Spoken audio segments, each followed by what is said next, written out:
So we've become advocates for the use of arts in correctional institutions to try to reform and rehabilitate people. And we find our success rate is very high compared to other programs. Oftentimes, the guys will tell us the programs is this thing called anger management.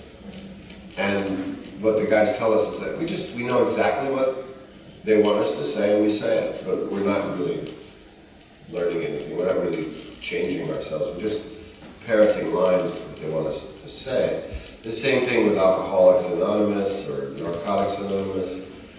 But this program really gets them to, for the first time, for a lot of them, express emotions in a way that is sharing with other men, or in the women's institutions with other women. Something that is not really done in prison. It's interactive? Yes. So they can help. So you have like 25 guys and they work for 8 weeks together playing parts from the Commedia dell'arte. So they assume a role of either the Pantalone or the Arlecchino or the Capitano, and they put on makeup, a mask, a white mask, and they pretend to be these other characters. And there's 4 states of emotion. There's anger, fear, happiness, and sadness.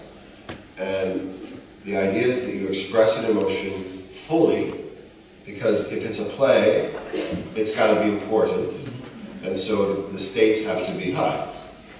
And so you have to be able to switch from one emotion to another. You can't get lost in the emotion. Now, the only emotion these guys are encouraged to use in prison is anger.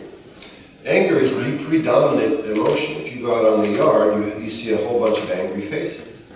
And within 2 weeks, most of these guys are saying, you know what, I realized I've been wearing a mask for years on the yard because I'm not just an angry person, I've got other things about me.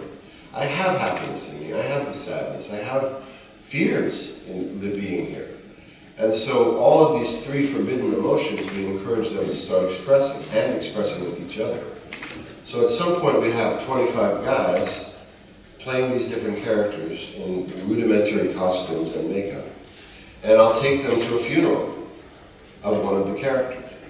And they'll all be in a state of sadness.